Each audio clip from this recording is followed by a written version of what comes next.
Micro finance ಹಾವಳಿಗೆ ಸಾವಿನ ಸರಮಾಲೆ. ಚಿಕ್ಕಬಳ್ಳಾಪುರ ಹಾವೇರಿಯಲ್ಲಿ ಆತ್ಮಹತ್ಯೆಗೆ ಶರಣಾದ ಸಂತ್ರಸ್ತರು. ಮನೆ ಬಾಗಿಲಿಗೆ ಬಂದು ಕಾಟ ಕೊಡ್ತಿದ್ದ ಕಟುಕರು.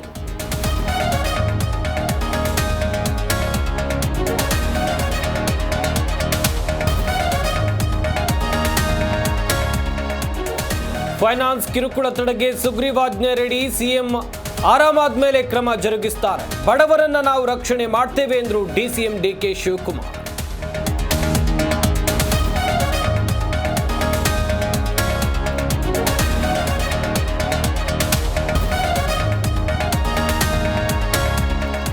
ಕಿವಿಗಳಿಗೆ ಅನಸ್ತೇಶಿಯಾ ಓವರ್ ಡೋಸ್ ನೀಡಿ ಎಡವಟ್ಟು. ಬಾಯಲ್ಲಿ ನೊರೆ ಹಾಕಿ ಅಸುನೀಗಿದ ಕಂದಮ್ಮ.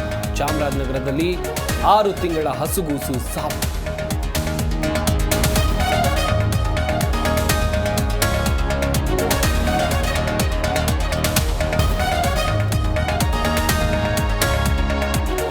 ಬೆಂಗಳೂರು ವಿಶ್ವವಿದ್ಯಾನಿಲಯದಲ್ಲಿ ವಿದ್ಯಾರ್ಥಿನಿ ನೇಣಿಗೆ ಶರಣು. ಲೇಡೀಸ್ ಹಾಸ್ಟೆಲ್ನಲ್ಲಿ ನೇಣಿಗೆ ಶರಣಾದ ಪಾವನ.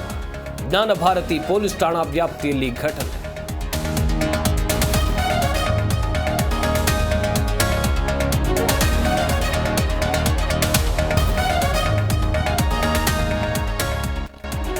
ಉತ್ಪಾದನಾ ಶಕ್ತಿ ಬಳಸಿಕೊಳ್ಳೋಕೆ ಸಂಪೂರ್ಣ ವೈಫಲ್ಯ ಆಗ್ತಾ ಇದೆ. ನಿರುದ್ಯೋಗ ಹೆಚ್ಚಳ, ಆರ್ಥಿಕತೆ ಕುಸಿತ ಕಾಣ್ತಾ ಇದೆ.